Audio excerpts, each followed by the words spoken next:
revealing damage to the drone's propeller. The U.S. says a collision caused the drone to crash into international waters south of the Russian-annexed Ukrainian territory of Crimea. On Wednesday, U.S. Defense Secretary Lloyd Austin said he called his Russian counterpart to discuss the incident. So make no mistake, the United States will continue to fly and to operate wherever international law allows. Russian Defense Minister Sergei Shoigu reportedly told Austin U.S. drone flights near Crimea are provocative and could lead to an escalation between Russian and U.S. forces. In Moscow, the foreign minister, Sergei Lavrov, said Russia had designated parts of the Black Sea off limits to any aerial traffic during Russia's military operations in Ukraine. You have heard representatives of the Pentagon and the Joint Chiefs of Staff say that the United States will continue to fly wherever it pleases in accordance with international law. But if you follow this logic, then the space around the United States has the same status as the space over the Black Sea. In Moscow, Russian President Vladimir Putin welcomed Syrian leader Bashar al-Assad to the Kremlin earlier today. Assad said he welcomed a Russian proposal to set up new military bases in Syria and said Damascus has agreed to recognize Russia's annexation claims over occupied parts of Ukraine. Stock markets in Asia have tumbled after Credit Suisse Bank signaled it'll borrow up to $54 billion from Switzerland's central bank. The bailout pushed European markets higher after investors fled Credit Suisse and other financial stocks a day earlier amidst fears the sudden collapse of U.S. banks SVB and Signature might trigger a wider financial crisis. In another sign of turmoil in the banking sector, shares of San Francisco-based First Republic Bank have fallen by nearly three-quarters over the past week after ratings firms downgraded the bank's credit rating to junk. Meanwhile, Democratic Senators Elizabeth Warren and Richard Blumenthal have asked the Biden administration to launch a criminal probe into whether SVB executives violated civil or criminal law ahead of the bank's collapse last week. In a letter to the Securities and Exchange Commission and Attorney General Merrick Garland, the senators write, quote, "One of the enduring failures in the aftermath of the 2008 financial crisis was the inability or unwillingness of the Justice Department and bank regulators to hold bank executives accountable for behavior that destroyed millions of lives and cost trillions of dollars of wealth. The nation's bank regulators cannot make the same mistake twice," they wrote. In Texas, a federal judge heard arguments Wednesday in a case that could restrict medication abortions throughout the country, revoking the FDA's two-decade-old approval of mifepristone, which is the most common abortion method in the U.S. Demonstrators rallied outside the courthouse in Amarillo. This is activist Janda Raker. It feels very discouraging. It feels like we have gone back in history. When I was a young mother in 1962, they were just starting to let women take the pill. And so now we've come to abortions have been legal since 73, and now they're not. In Israel, hundreds of thousands of people continue to protest in the streets after Prime Minister Benjamin Netanyahu forged ahead with plans to upend Israel's system of checks and balances by gutting the power of the judiciary. In Jerusalem, thousands block roads outside the country's Supreme Court. Elsewhere, protesters took over a Tel Aviv highway, among dozens of other disruptions in cities and towns nationwide. The renewed protests came after Netanyahu rejected a compromise proposal to defuse the crisis put forward by Israel's President Isaac Herzog, who warned in a televised address that Israel stands on the brink of civil war. Whoever thinks that a true civil war where human life is at stake is a border we won't reach has no clue, specifically now in the 75th year of the State of Israel. The abyss is at arm's reach. Meanwhile, tensions between Israel and Lebanon rose after Israel's army said it killed an armed man who entered northern Israel and set off a car bomb Monday, severely injuring an Israeli civilian. Israel's military says it was investigating whether Hezbollah fighters from Lebanon were behind the blast. In Indonesia, indigenous people say construction of the new national capital is pushing them off their land, making them fear for their homes and livelihoods as the nation prepares to move its seat of government from Jakarta to the east coast of the island of Borneo. Nusantara is set to be inaugurated as Indonesia's new capital next summer. In 2019, President Joko Widodo announced the move away from Jakarta, which is rapidly sinking into the Java Sea. This is Balik tribal chief Sebodkin. There's a large forest area in the new capital's construction zone, which used to be an arable land and the livelihood of our people. We are not hoping that it will be given back to us, but please do not disturb what we are left with, where we've been living for years. We've had enough. We've had to give in, and we can't let this be taken too. The Indonesian government has pledged to build a sustainable carbon-neutral city, but environmentalists warn its construction will lead to massive deforestation, threatening endangered species. The Biden administration's approved a $31 billion merger between Canadian Pacific Railway and Kansas City Southern, the first major rail merger approved by U.S. regulators in more than 20 years. The new company, named Canadian Pacific Kansas City, will operate freight rail traffic over more than 20,000 miles of track in the U.S., Mexico, and Canada. The merger brings the number of major U.S. rail firms down to 6. It follows February's derailment of a freight train in Ohio that spread toxic chemicals across the town of East Palestine. This week, the Inter-Union Coalition Railroad Workers United passed a resolution opposing the merger, noting that rail industry consolidation has resulted in less competition, fewer jobs, severe traffic congestion, dissatisfied shippers, delayed passenger trains, and serious safety concerns. Michigan lawmakers have voted to overturn an anti-union law approved by state Republicans in 2012. Democratic Governor Gretchen Whitmer has promised to sign the legislation, which will make Michigan the first state in nearly 60 years to roll back a so-called right-to-work law. Since the law took effect, Michigan unions have seen a decline of about 40,000 members. 26 other U.S. states still have right-to-work policies in place. In Georgia, special grand jurors investigating interference in the 2020 election have heard audio of a phone call Trump placed to then House Speaker David Ralston, in which the president asked the fellow Republican to convene a special session of the legislature to overturn Joe Biden's Electoral College victory in Georgia. That's according to new details of the grand jury's probe published in the Atlanta Journal-Constitution, which reports Speaker Ralston responded to Trump, "I will do everything in my power that I think is appropriate."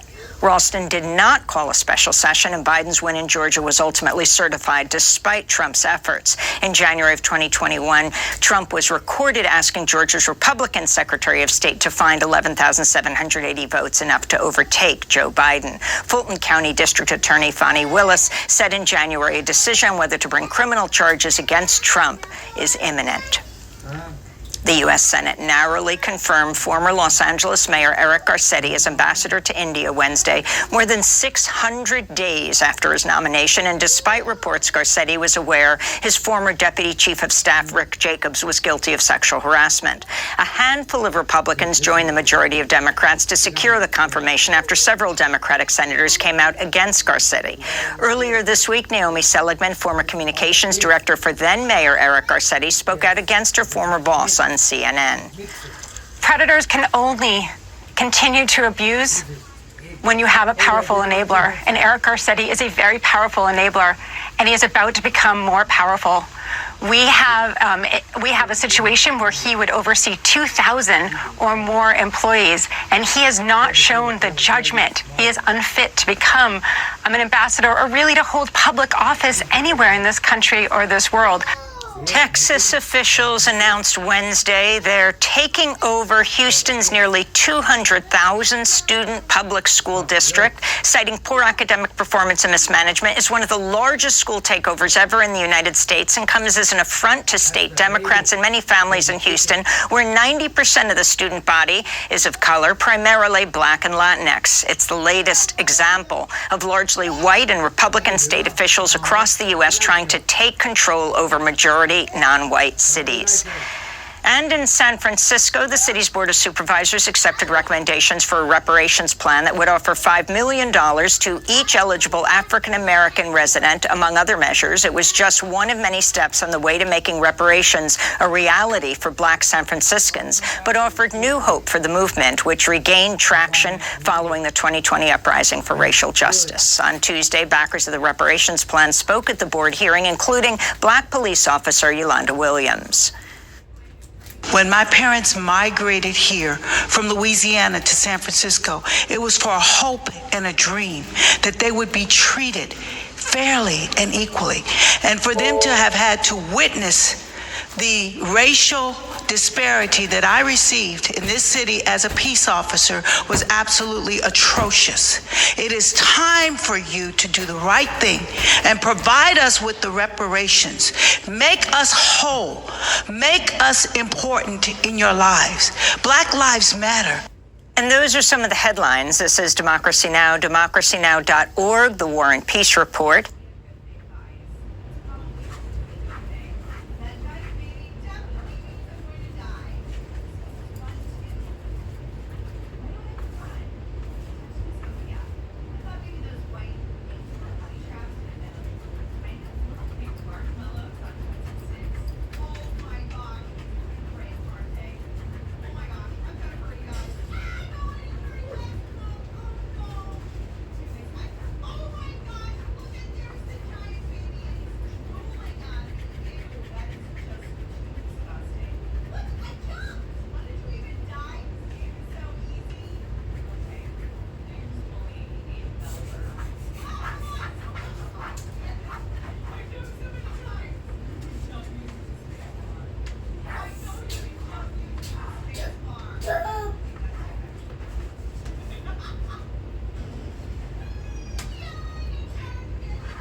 Download the Domino's app today and become a Piece of the Pie Rewards member to earn points toward free pizza. Tonight, a legal storm brewing for former President Trump. Will it throw a wrench into his 2024 campaign? Adult film star Stormy Daniels meeting with Manhattan prosecutors in New York as they investigate hush money payments she received after allegedly having an affair with the former president. Those payments made ahead of the 2016 election by former Trump lawyer Michael Cohen, who testified before the grand jury once again today. But will Stormy do the same? And what does that mean for the likelihood of criminal charges against the former president? What we're learning tonight. Downing the drone, the U.S. and Russia racing to recover the wreckage after two fighter jets collided with an American drone over the Black Sea. Those jets passing the drone 19 times, even dumping jet fuel on it. So was this an accident or an act of aggression? The new reporting just in about who greenlit Russia's aggressive actions. Winter blackouts. Back here at home, hundreds of thousands without power in the Northeast after a record-breaking storm dropped 3 feet of snow. Thousands of flights grounded as wind speeds top 70 miles per hour, and another storm making its way across the country. We'll time it all out. Overseas catastrophic flooding in Turkey, in the same spot where an earthquake killed nearly 50,000 people last month. Rushing floodwaters sweeping away cars and people, the death toll climbing. Plus, danger on duty, the dramatic moment a semi-truck slammed into a police cruiser just seconds after an officer jumped out of the way. And grand theft chopper, a helicopter crashing onto the tarmac of a Sacramento airport after someone jumped inside and tried to steal it. The manhunt now underway for that attempted thief. Top story starts right now.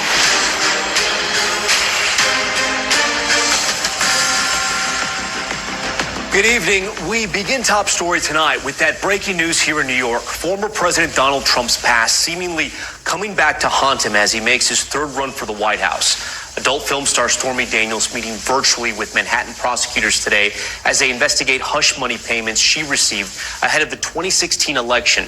Payments she claims were to hide an affair she had with Trump years before. The person who facilitated those payments, former Trump attorney Michael Cohen, who testified in front of the grand jury today for the second time this week. The big questions tonight: what did Michael Cohen tell that grand jury, and will Stormy Daniels soon follow suit? Here to walk us through what we know, NBC's Vaughn Hilliard, who joins us from West Palm Beach, Florida, near Trump's Mar-a-Lago home. So Vaughn, Trump's former lawyer and fixer Michael Cohen returning to testify before the grand jury for the second time this week. He spoke to reporters afterwards. A total of 5 hours in front of that grand jury over 2 days. Tell us about what he said outside of court and what we think he told that grand jury. Right, this is a major development here in this potential case, Tom. You have the Manhattan District Attorney, who is essentially providing evidence and testimony from key witnesses like Michael Cohen to a grand jury, who will then ultimately determine whether to charge the likes of Donald Trump on the potential charges, misdemeanor and even a potential felony charge. And for Michael Cohen, after more than 5 hours, he walked out of that grand jury room here today. Take a listen to a little bit of what he said. Do you feel vindicated? This isn't a question of vindication. It's not a question, as I stated before, about revenge. This is not about him. This is about holding accountability, truth to power, and everything else in between. Now, of course, this all comes down to those weeks before the 2016 election, when Michael Cohen transferred $130,000 to Stormy Daniels, who alleged having a sexual affair with Donald Trump. Donald Trump has denied having that affair, and he has suggested that that financial transaction was simply to silence what was, he says, a defamatory story against him. But now what is going before the grand jury is up to them to determine whether this was actually potentially an illegal campaign contribution, an in-kind campaign contribution meant to benefit Donald Trump's presidential candidacy there right before he ultimately beat Hillary Clinton in that presidential race. And then, Vaughn, earlier tonight, we got word that Stormy Daniels, who didn't speak to the grand jury just yet, but she did speak with prosecutors. She confirmed that on Twitter, thanking her lawyer. What more do we know about what she told prosecutors or what the next steps are here?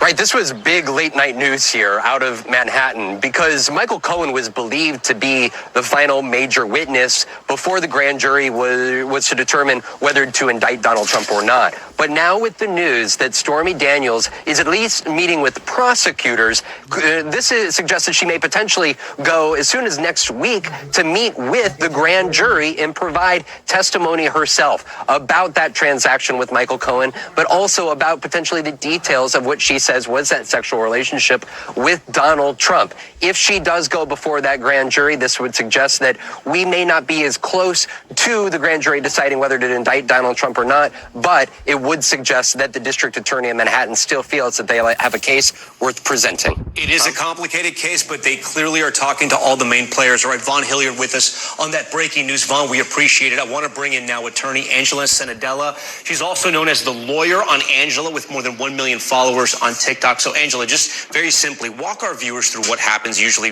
with these grand jury meetings, because we know they're usually secretive. They're obviously, they can't talk about it. The prosecutors can't talk about what they tell the grand jurors.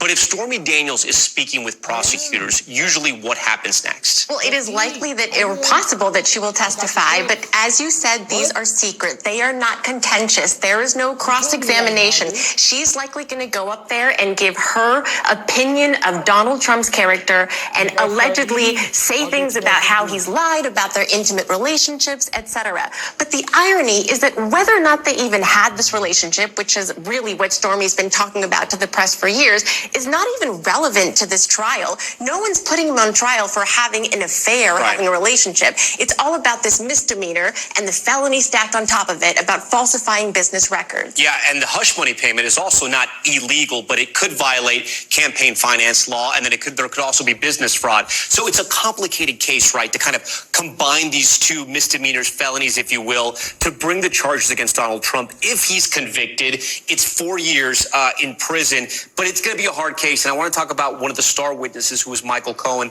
We heard from him there in Vaughn's piece. And I ask about this because Michael Cohen literally was convicted of lying to Congress and also campaign finance for this very act.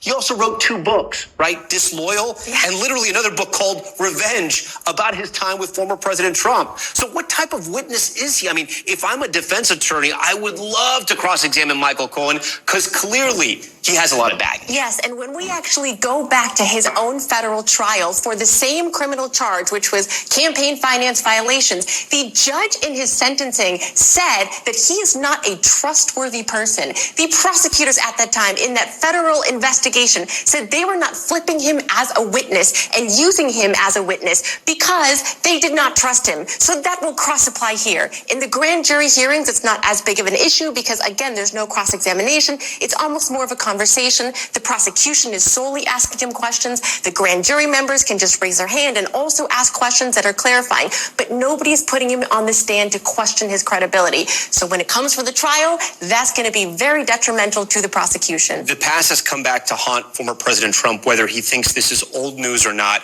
The reason why we're putting such an importance on this, in part, is because President Trump is again running for president for a 3rd time. It's incredibly important. The timelines and the dates could all sort of merge at a really tough time for the president and for Republicans, depending if he becomes the nominee.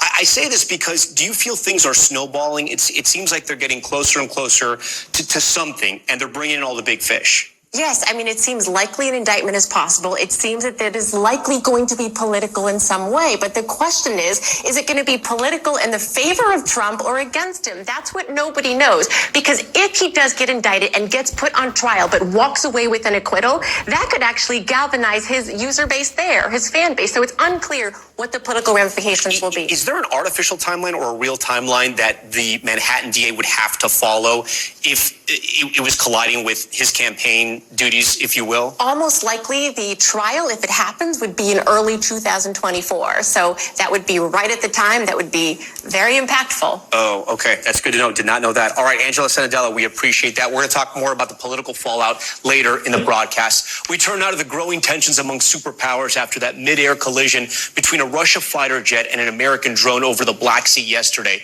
A new warning tonight from Russia to the U.S. not to fly aircraft near its airspace, but the U.S. accusing the Russians of reckless and unprofessional behavior. Peter Alexander with some new reporting from NBC News tonight. Tonight, for the first time since that stunning confrontation in the sky between 2 Russian fighter jets and an unmanned American drone, Defense Secretary Lloyd Austin revealing a rare phone call with his Russian counterpart. And the United States will continue to fly and to operate wherever international law allows. Russia tonight says it's trying to retrieve remnants of the Reaper drone in the Black Sea, but the Pentagon says it erased sensitive information. It probably broke up. There's probably not a lot to recover. The U.S. says those Russian jets made at least 19 passes by the drone in international airspace Tuesday, even dumping jet fuel on it before clipping and damaging the drone's rear propeller. The U.S. then downed the $32 million drone into the sea. Tonight, officials here say it's unclear whether Russia's actions were intentional. It is possible that this was just a reckless, incompetent piece of aviating by the pilot, but we don't know for sure. Russia insists the incident was an American provocation and that its jet never touched the drone. But top Republicans are demanding the White House warn Russia about specific consequences if it happens again. President Biden, you're the Rodney Dangerfield of world leaders. Nobody respects you. And if you don't change your game and up your game, we're going to have World War III. What consequence will Russia face for its actions? We have communicated our deep concerns over this and our condemnation of this to the Russians. And I would also say that we are going to continue to fly in international airspace. And number 2, we're going to continue to support Ukraine. All right, with that, Peter Alexander joins us now live from the White House North Lawn. Peter, I know you and our NBC News team in Washington have some new and exclusive reporting about who actually greenlit this for Russia. Yeah, Tom, that's right. 3 U.S. officials familiar with the intelligence tell NBC News that Russia's aggressive actions Tuesday, including dropping jet fuel on that drone, were approved by the highest levels of Russian leadership. But the actual collision with the drone, they say, was likely not intentional. One of the officials telling us that he had not gotten an indication that the sign-off went all the way to Russian President Vladimir Putin. The other officials declined to provide specifics beyond saying it went to the highest levels. Tom? Peter Alexander at the White House for us tonight. Peter, we thank you. For more on these growing tensions, former U.S. Ambassador to Russia and NBC News international affairs analyst Michael McFaul joins us now. Ambassador, thanks for joining us. As Peter mentioned there, Russia and the United States both blaming each other, right, for this crash. The U.S. saying it's part of Russia's growing aggression, but also, quote, profound incompetence. Which do you think it is, or is it a combination of both? Well, I think it's both. I think that it's profound incompetence and also an illegal act. We weren't violating their territory. We weren't in their waters. We had a right to be there. And they chose to harass this drone and then drive it to the ground, drive it into the ocean. They should not do that again. And I think the Biden administration has reacted properly with the demarches, that is to say, in Moscow and in Washington, telling the Russian government that this is behavior we won't tolerate, but also not overreacting.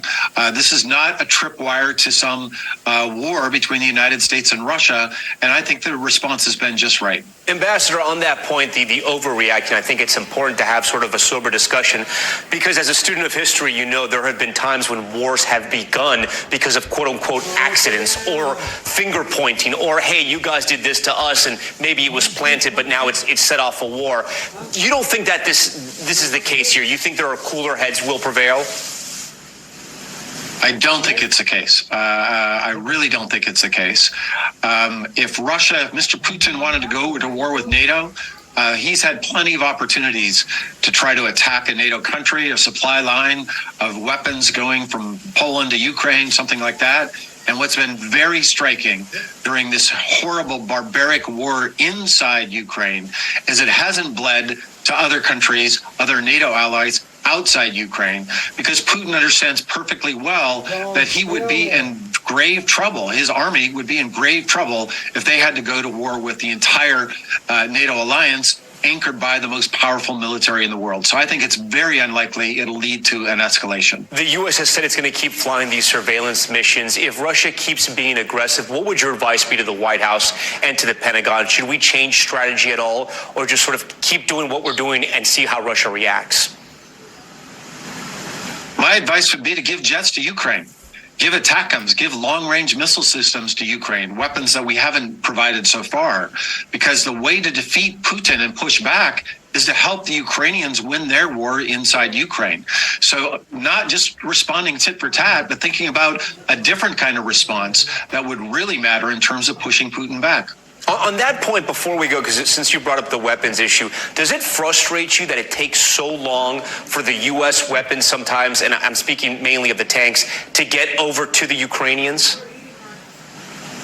Yes. Two things frustrate me. One, we should be providing all kinds of weapon systems, especially these long-range missile systems called ATACMS, that I think could be a game changer for the battlefield, the counteroffensive that Ukraine is planning.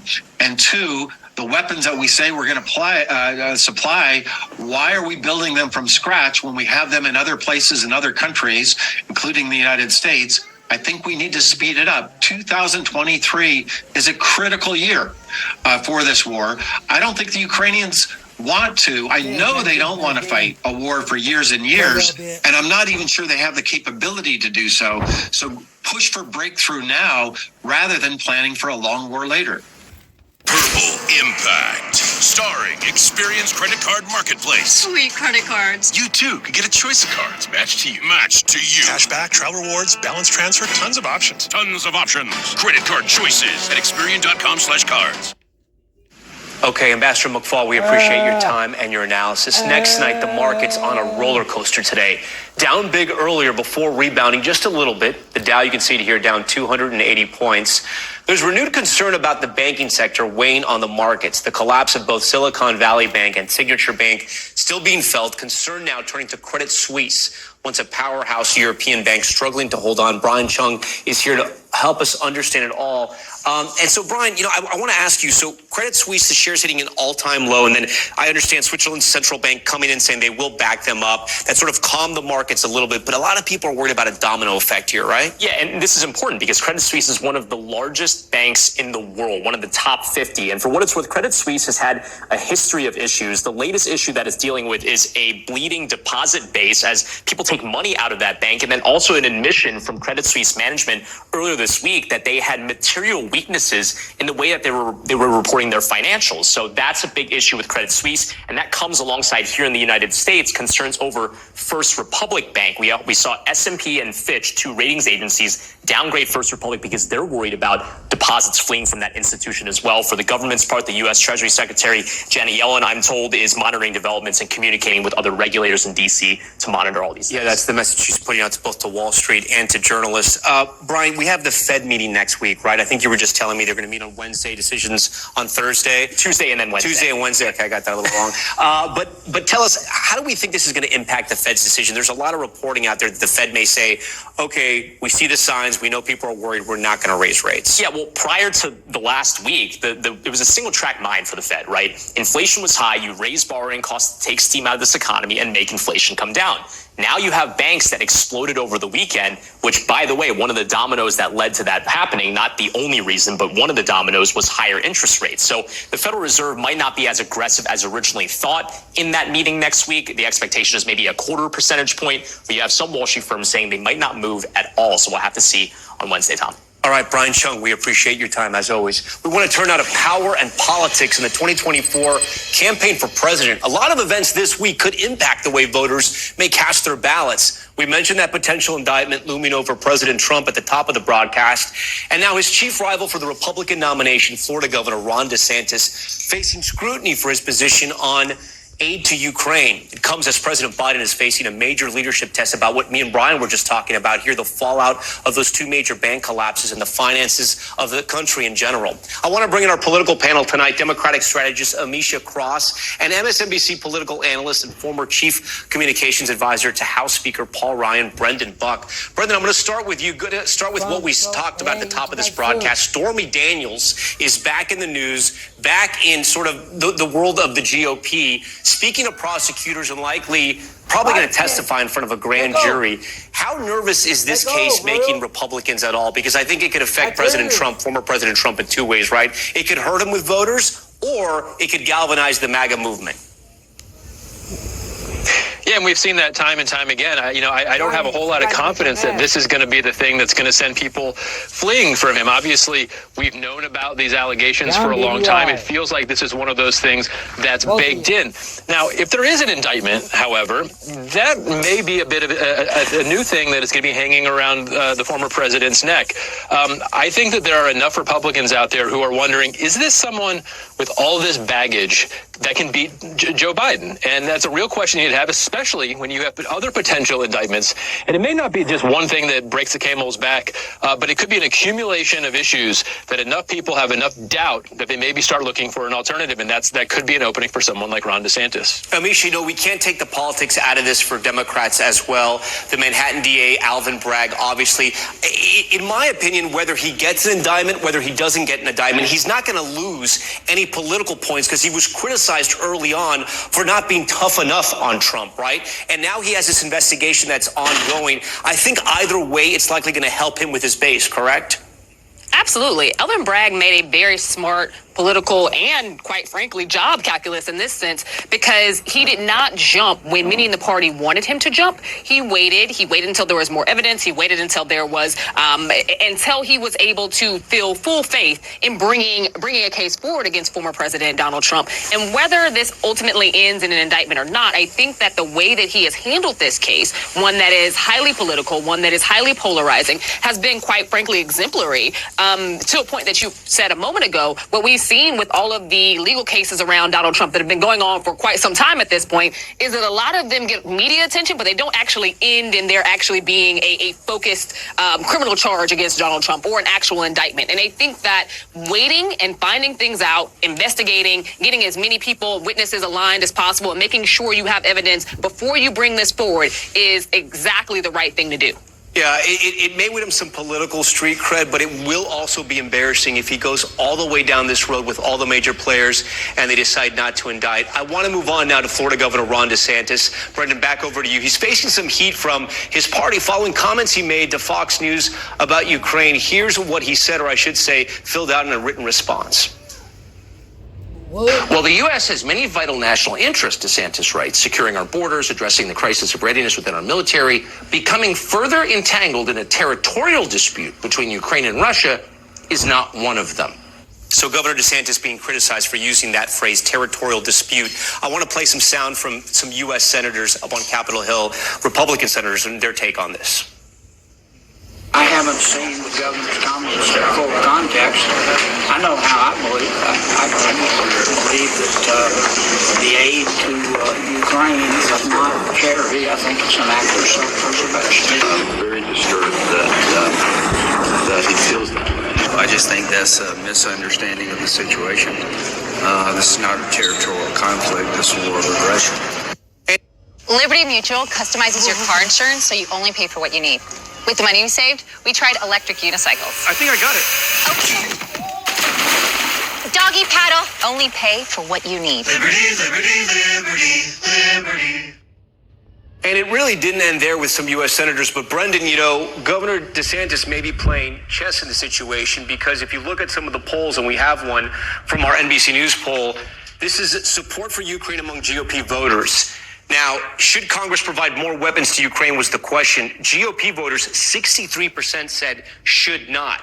So Governor DeSantis may actually be saying something that voters want to hear. What's your take? Was this a mistake or was it strategic? No, absolutely. I think if we've seen anything from the way Ron DeSantis runs the state of Florida, he knows how to read a poll and knows what Republican voters are looking for. I don't think this is actually going to be a problem for him with the Republican base at all. But what I do think it shows is that nobody gets to just glide into being the Republican nominee, and there's going to be scrutiny over some of his statements. Look, the statements that you hear, these kind of statements all the time in Congress. You have sort of gadflies in the House who say, well, we shouldn't get involved. It's not our problem. Usually the adults in the room, the more serious people, don't take that kind of stand. And you certainly don't use language like territorial dispute, which is what Russia would like us to talk about. So I think he's going to get a lot more scrutiny. I think this kind of my big takeaway from this is that he seems scared of Donald Trump. He was scared that Donald Trump would get to his right or whatever left, however you look at it these days.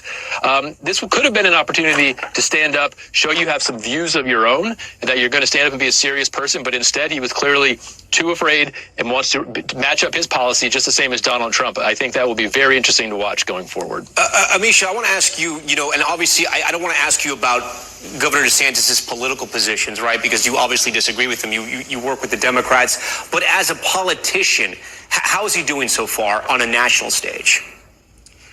It's a great question, because on the state level, he's knocking it out of the park. Nationally, he is going to have a much harder time.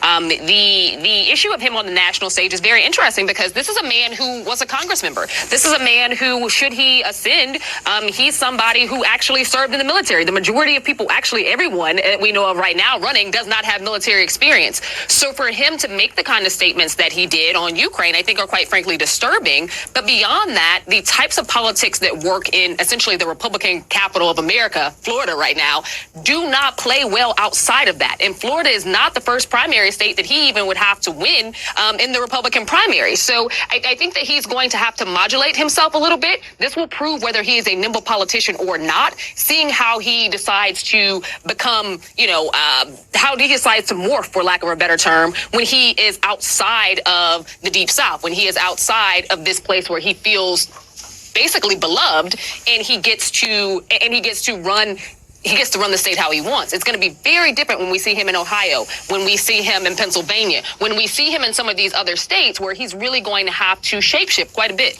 Okay, and finally, I want to talk about President Biden and the economy right now. Brendan, you were a top advisor to both John Boehner and Paul Ryan, speakers who were both in Congress during the 2008 financial crisis. How would you assess the president's handling of this financial crisis so far when it comes to these banks failing?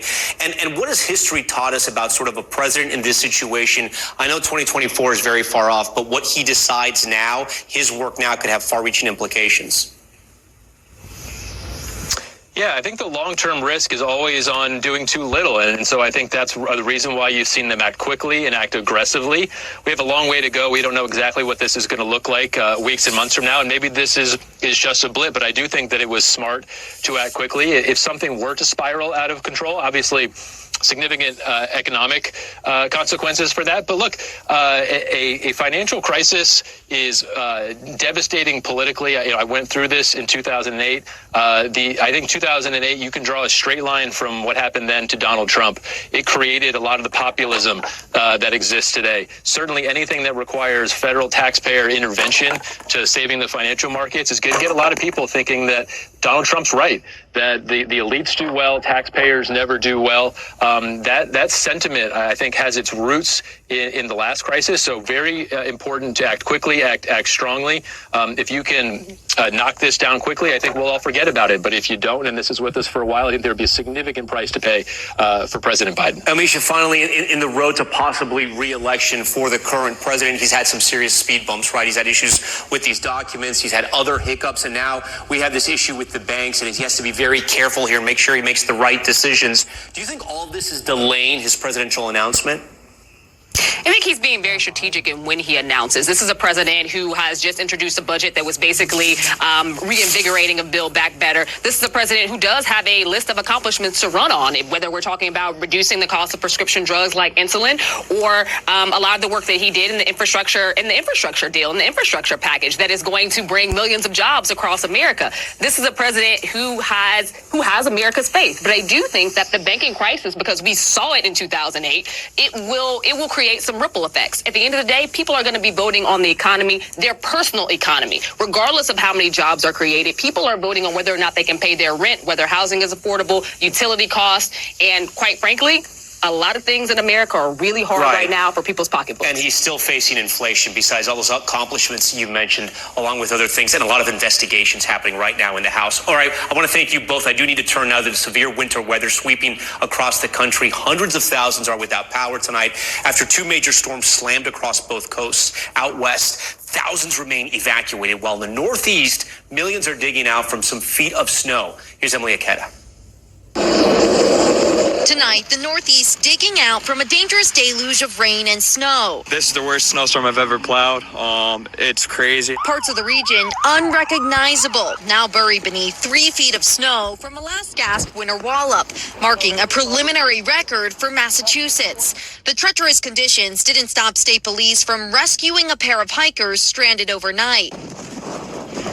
And while the snow has now tapered off, high-powered winds gusting above 60 miles an hour continue to wreak havoc on travel plans. It's delayed until 9:20, and it was supposed to depart at 3:15. Thousands of more flights today delayed.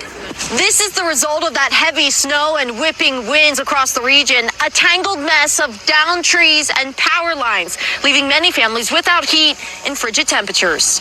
People with families, kids, there's elderly, and we have no heat. It's pretty crazy.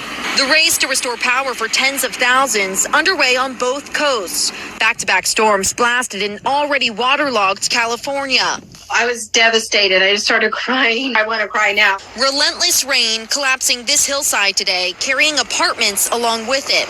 And in Northern California, hurricane-force winds. Uprooted towering trees, ravaging apartments, and crushing cars. It seemed like lightning, but then there was a big thud. Today, California's governor in Monterey County, where neighborhoods have remained flooded for days.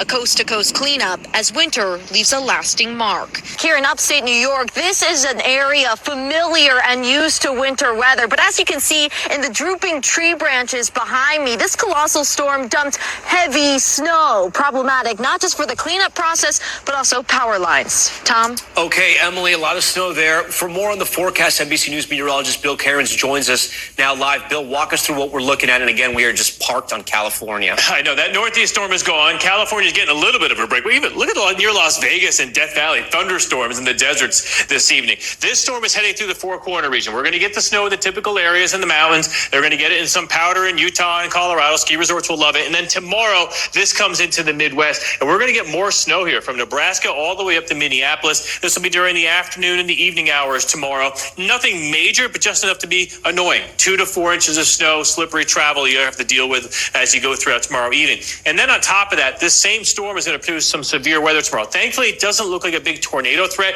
but we are going to get super large hail, baby hail as large as baseball size. The area of concern here, Dallas to Fort Worth, all the way up to the Red River, southern portions of Oklahoma, and this will be right around 5 p.m. to about 9 p.m. tomorrow night. So we'll be watching that closely. Our next severe weather threat is this endless winter parade of storms, Tom, continues. Okay, thanks so much. Appreciate it there, Bill. Still ahead, an update on that NBA star. The Grizzlies guard seen waving a gun in a nightclub on Instagram live stream. What the league has now decided about his future on the court. Plus, danger on duty. We'll show you the moment a semi-truck slammed into a police cruiser. And a chilling story out of Seattle. A podcast host stalked and later murdered by a regular listener. Why police weren't able to help her despite repeated pleas. Top story. Just getting started on this Wednesday night.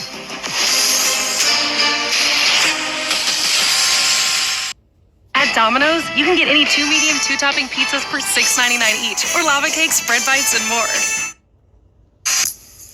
We're back now with new details on the stalking and murder of a podcast host. A man connecting with her online and then messaging and calling her obsessively before he traveled across the country to kill her and her husband.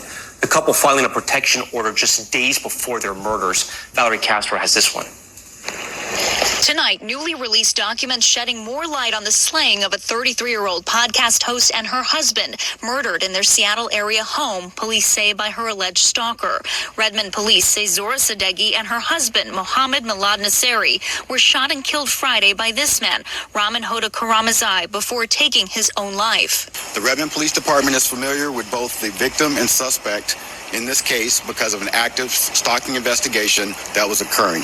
Only a week before the murder, the couple desperately filing for an order of protection against the man they claimed was harassing Sadeghi to the point that she was, quote, suffering from a deep-seated fear for her safety. Police say the man initially reached out to Sadeghi on a chat platform as a listener and fan of her audio streaming, but his actions soon intensified. She said he delivered flowers to her home, sent jewelry and gifts, parked in her neighborhood to catch a glimpse of her, and repeatedly called her husband, friends, and neighbors. Sadeghi's petition documenting the dozens of phone calls, voicemails, and text messages she received, despite blocking his number and social media accounts. In one of the reports, she reported over 100 contacts in a single day. Sadeghi writing, his voice messages to me have been the cause of anxiety and insomnia for me. They include him crying and begging for me to pick up, him threatening to burn himself and the tree in front of my house. She asked that the order remain in place for 99 years because he has said many times that nothing short of his own death would make him leave me alone. Police say they were in the midst of trying to serve the order of protection, but the suspect, who lived in Texas and was a long-haul trucker, was difficult to track down. Even then, that civil order of protection can only go so far. Stalking is really difficult because you have to show their intent is to harm or harass or cause that injury. Some Washington state lawmakers are hoping to change that, just this week debating a bill to lower the standard to prosecute stalking, calling for proof of substantial emotional distress. The Redmond police chief testifying in favor. The reasonable fear that the language in this bill talks about, that fear is real, as is the emotional distress that is caused upon the victims and their families. All right, Valerie Castro joins us now live. So, Valerie, we heard it there in your report. It's hard to combat stalking. So what should people do, especially women who find themselves in these situations? So the police chief in this case says the couple did everything they were supposed to do. And our expert says you really need to document everything. Every phone call, save every voicemail. If you have a Ring camera and someone is stopping by your home, save those security videos, because all of that becomes evidence to build the case that stalking is happening. The sooner you can get that evidence to police, the better. Although in this case, the question becomes, Is there any intervention that could have happened earlier in the suspect's life at some point before he got to this level? But it's tough to say. Yeah, because you wonder if a restraining order would have even stopped him at this point. He was clearly demented. Okay, Valerie, thank you so much. When we come back, grand theft chopper, a thief trying to steal a helicopter, but crashing it instead. There's a manhunt underway now. And oversees that catastrophic flooding in Turkey. The devastating images coming in, including in areas that were hit by the earthquake. Stay with us.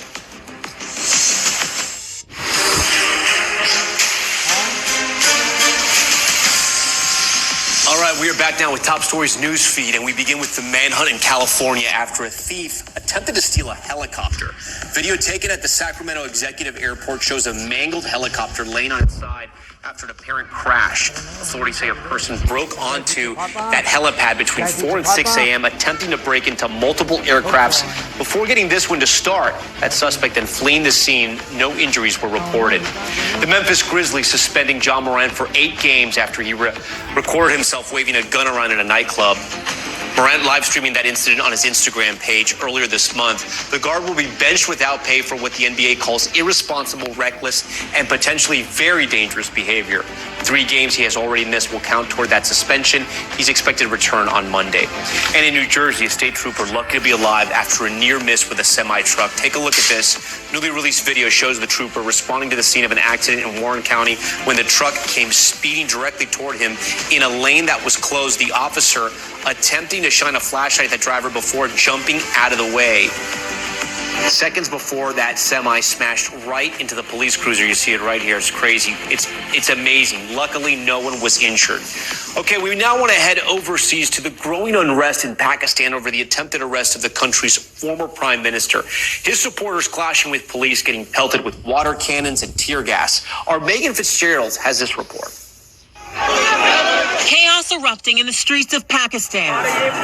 Protesters clashing with police over the attempted arrest of former Prime Minister Imran Khan for failing to appear in court last week on corruption charges.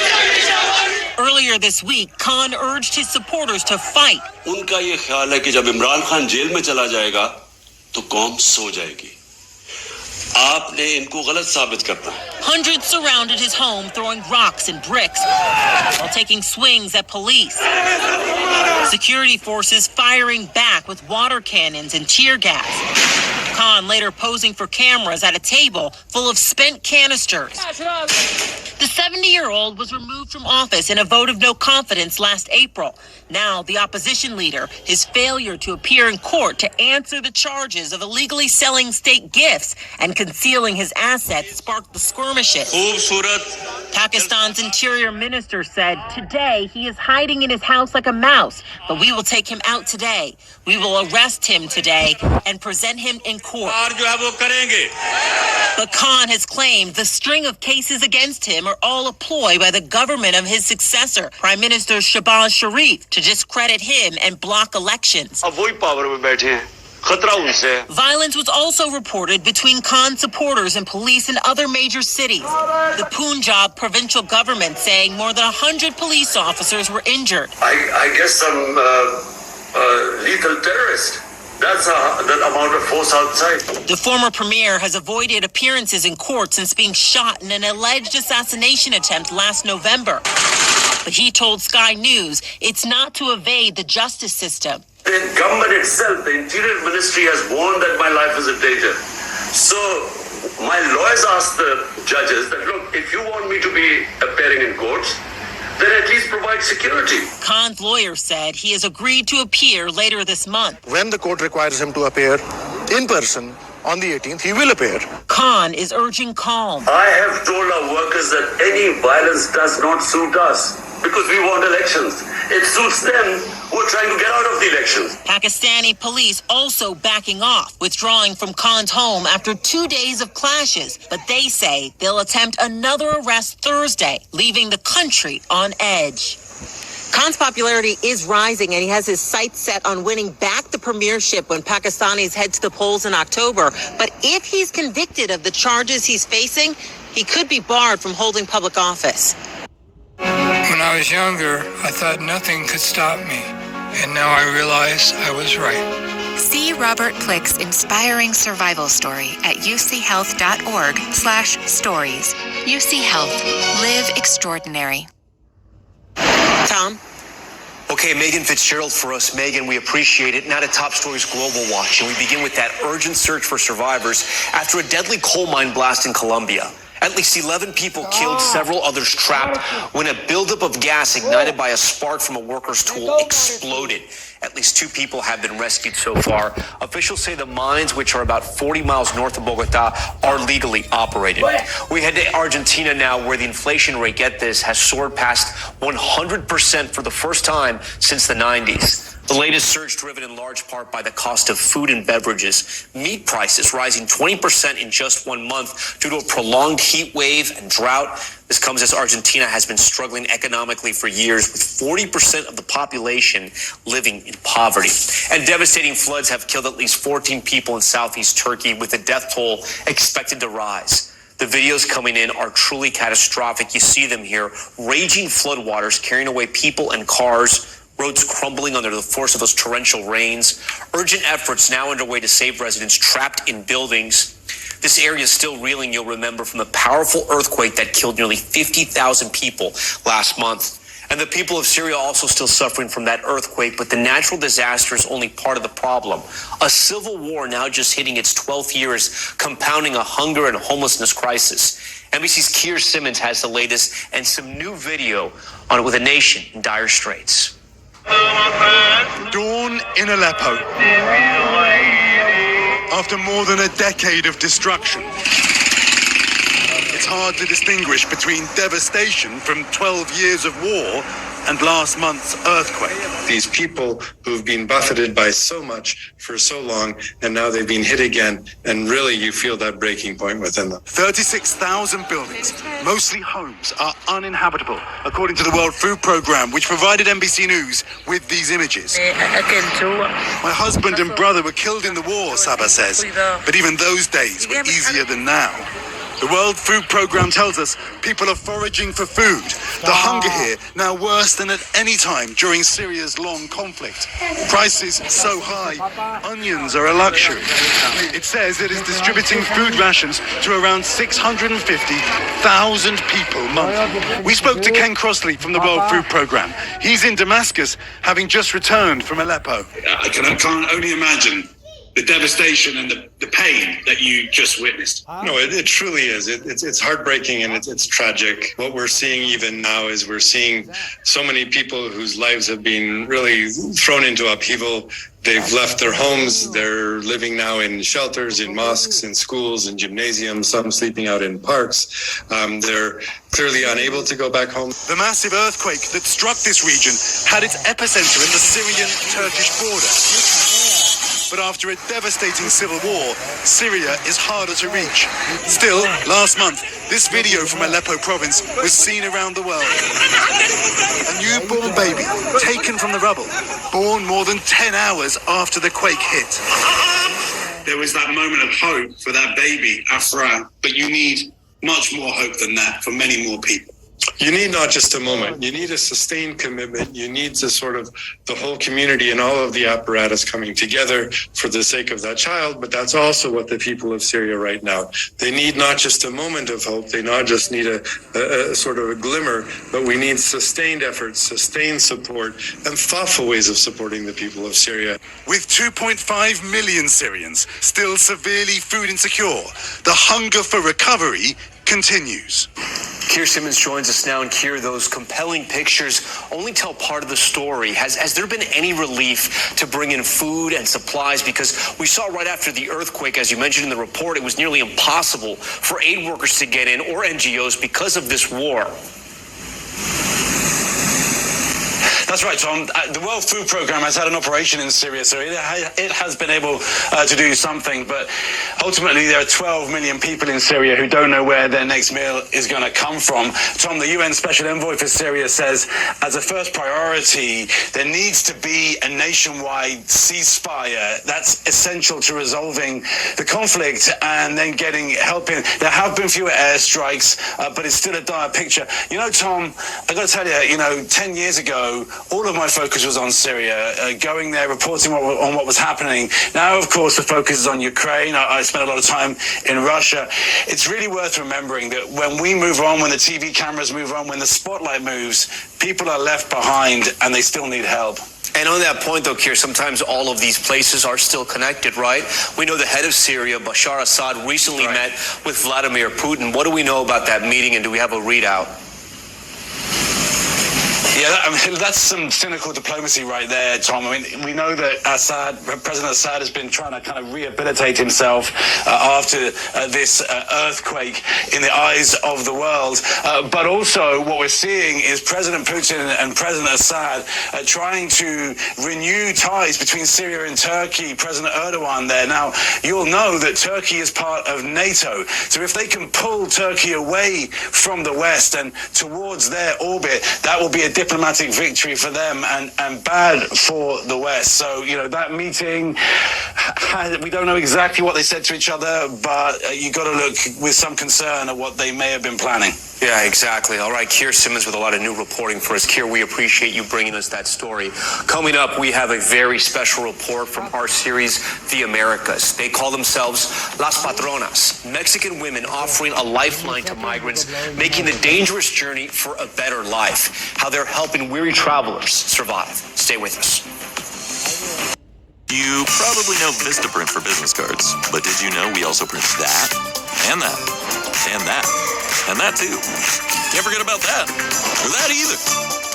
New customers get 25% off their first order at Vistaprint.com. We are back now with The Americas and a dedicated group of Mexican women making it their personal mission to feed the hundreds of thousands of migrants crossing through Mexico each year. They don't do it for politics or choose sides in the immigration debate. They do it to be humane, to help people in need. NBC's George Solis spoke with one of the founding members of this group, known to many in the region as Las Patronas. It's a transaction that only takes a few seconds. It has to, for the safety of all involved. This train carrying more than cargo.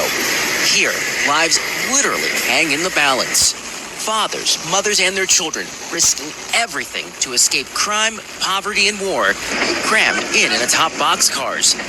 The goal, to reach the U.S.-Mexico border for a chance at a better life. But along the way, and on the ground, a group of women with a lifeline in a plastic bag that can make the difference between life and death. Cuando ellos agarraron esa bolsa, esa sonrisa de agradecimiento. Norma Romero is one of the founding members of Las Patronas, a group of women whose name is left open to interpretation. To some, they are patrons of good fortune, supporters, or even boss ladies. A principio no nos gustaba porque la gente como que se burlaba de nosotros. Norma says they've adopted the nickname as an extension of their town saint, Our Lady of Guadalupe. The number of patronas has fluctuated over the years.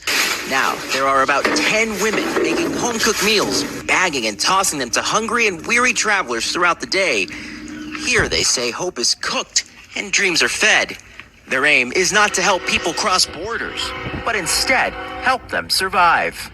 Over the years, they've built a shelter located in Veracruz, Mexico, a popular stop along the treacherous train route that starts in Chiapas and heads all the way north. For nearly 3 decades, these women have been helping feed strangers, setting shop on the side of the train tracks. Their mission starting in the mid-90s when a group of men on board the train spotted women with bread in their hands and begged for a meal.